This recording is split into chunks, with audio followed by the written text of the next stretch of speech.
Baik, yang terhormat Bapak Sekjen Kemdagri, Bapak Dirjen Otda Kemdagri Bapak Dr. Akmal Malik, yang terhormat Bapak Rektor IPDN, para narasumber dan Bapak Ibu sekalian, serta di mana saja berada.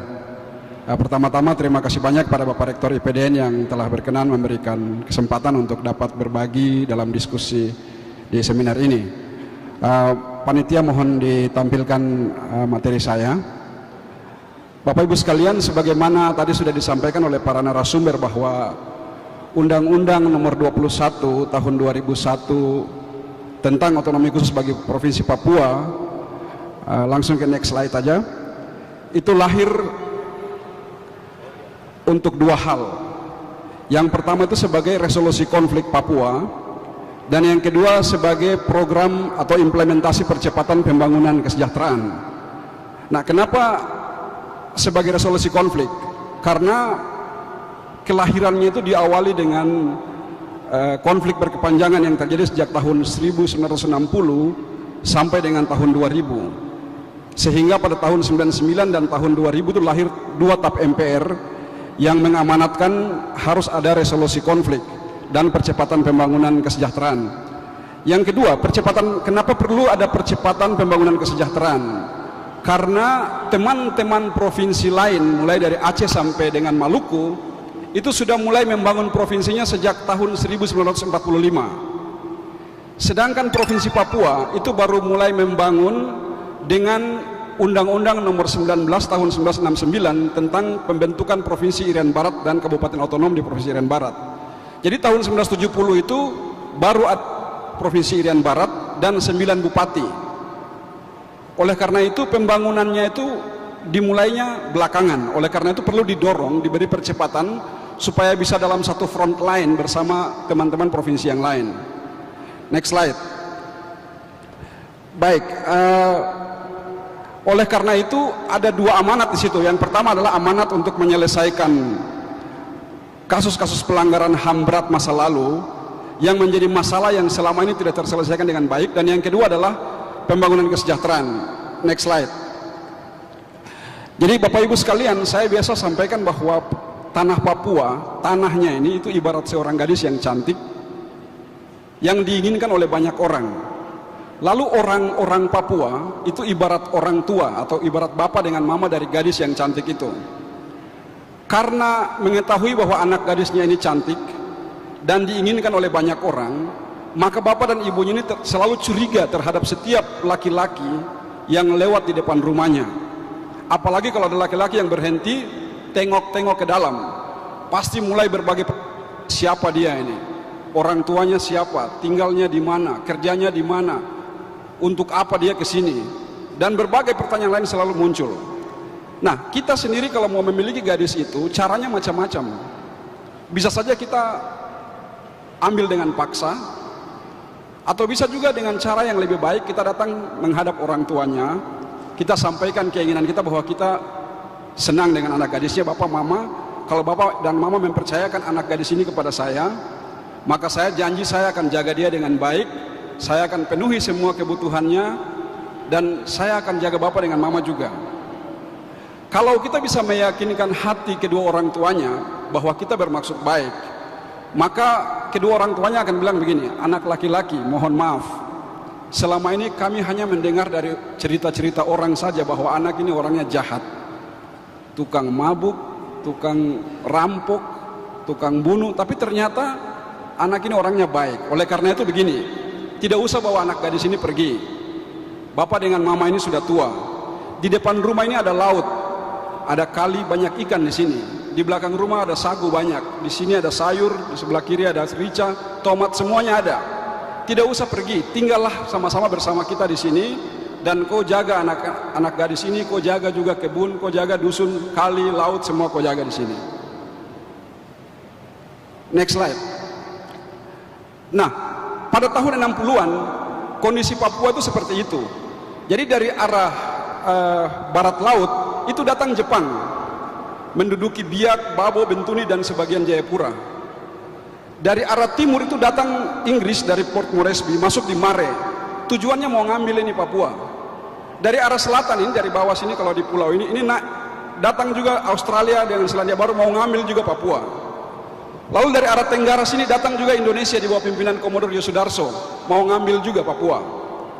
Lalu dari arah timur laut datang Amerika di bawah pimpinan Jenderal MacArthur, sempat melumpuhkan Jepang di Jayapura dengan di Biak dan Babo. Lalu di atas tanah ini ada duduk juga Belanda. Belanda ini dia bilang, loh kalian ini mau ngapain? Papua ini punya saya.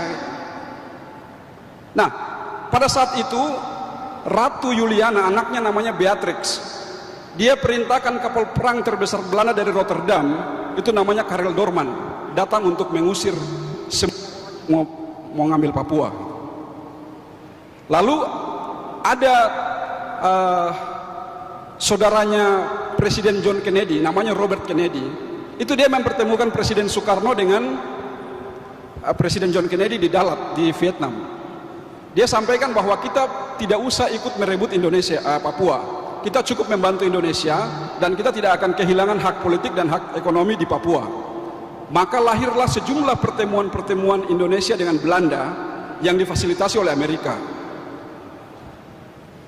Nah, sejak itu pada tanggal 19 Desember 1969 itu Presiden Soekarno mengeluarkan Trikora yang membubarkan pemerintahan yang dibentuk oleh Belanda pada waktu itu, sehingga terjadilah perang.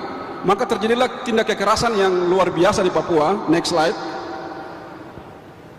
Nah, ada masalah-masalah yang saya kelompokkan yang harus kita selesaikan.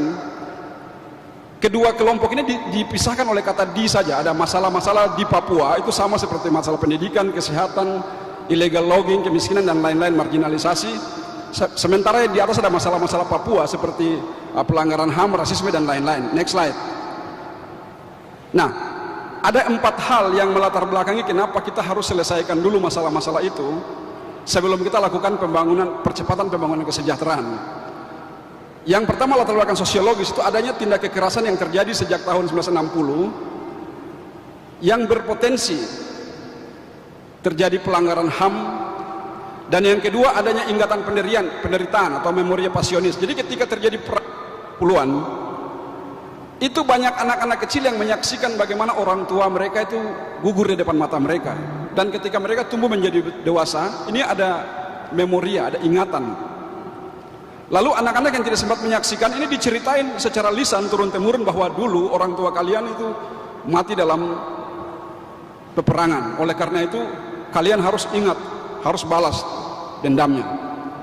Oleh karena itu keadaan ini harus kita selesaikan. Kita harus sembuhkan dulu luka hati, baru kita bisa lakukan percepatan pembangunan kesejahteraan dengan damai. Next. Yang kedua, latar belakang filosofis. Sebagaimana kita ketahui bahwa perbuatan melanggar hukum dan HAM itu dapat merusak kebersamaan, dapat merusak nilai-nilai kebajikan, keadilan dan seterusnya. Next slide. Yang ketiga, ada 2 tap MPR. Jadi pada tahun 1998 ketika terjadi gejolak sosial dan gejolak politik di Papua, itu 1 tahun berikutnya, tahun 99 lahir tap MPR nomor 4 tahun 99 tentang GBHN. Kemudian tahun berikutnya, tahun 2000, lahir lagi tap MPR nomor 4 tahun 2000 tentang rekomendasi kebijakan dalam penyelenggaraan otonomi daerah.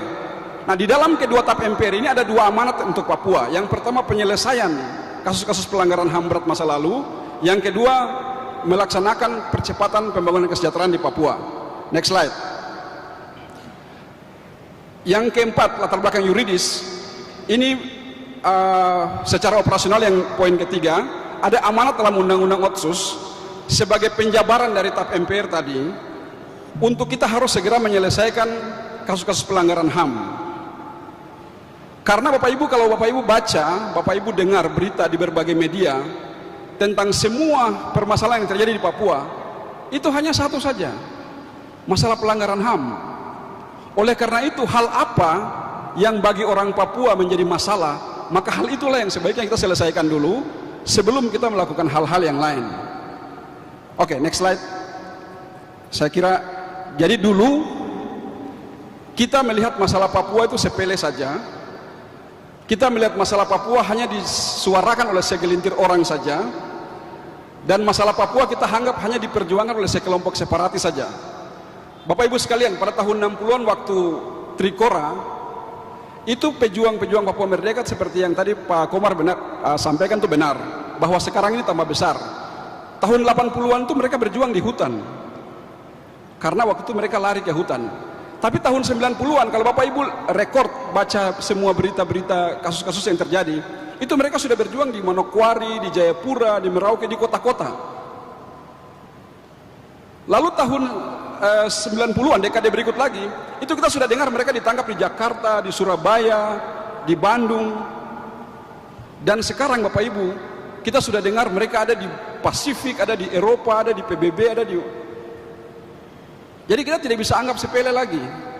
Harus kita serius menyelesaikan apa yang menjadi rekomendasi dari TAP MPR tadi. Next slide.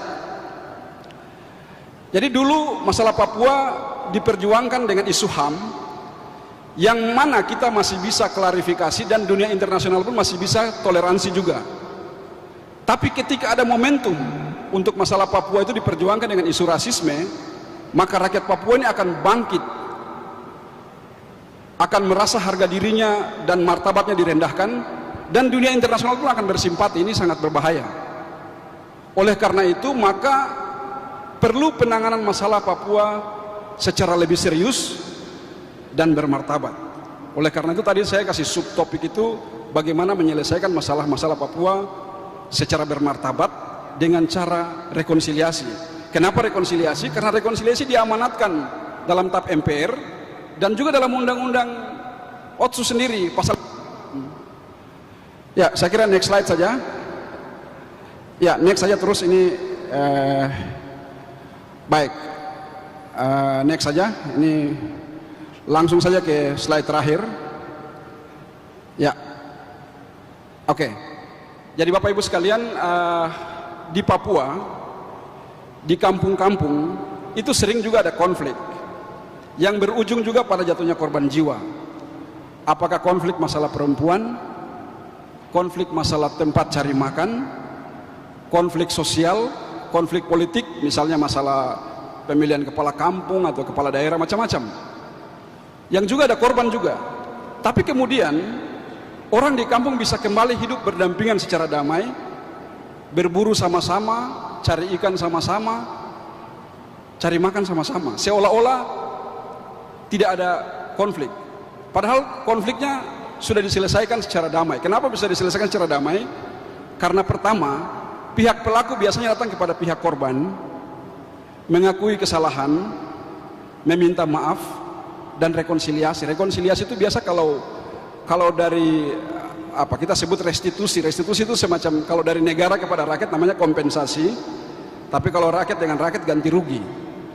Jadi kalau Ibu Vivi ini saya tabrak mobilnya, Ibu akan marah sama saya. Kalau saya membenarkan diri dan menyalahkan Ibu, maka konfliknya akan semakin besar. Tapi kalau saya minta maaf kepada Ibu bahwa saya tadi salah, saya bermaksud menghindar seorang ibu yang menyeberang, tapi lihat Ibu Vivi dari arah yang berlawanan sehingga terjadi tabrakan. Oleh karena itu saya mohon maaf. Selanjutnya saya akan memperbaiki, mengganti kerugian yang timbul, maka nanti Ibu ini bisa memaafkan saya. Jadi pertama harus ada pengungkapan kebenaran, lalu saling memaafkan atau rekonsiliasi, dan yang ketiga adalah kompensasi atau ganti rugi. Nah, dulu Otsus ini lahir sebenarnya sebagai resolusi konflik, dimaksudkan untuk menyelesaikan masalah itu. Oleh karena itu kita harus kembalikan Otsus ke ranah yang tepat. Yang pertama, dia sebagai resolusi konflik antara orang Papua dengan Jakarta. Yang kedua, sebagai instrumen percepatan pembangunan kesejahteraan di Papua. Saya kira itu poin saya. Demikian, terima kasih, waktu saya kembalikan. Terima kasih.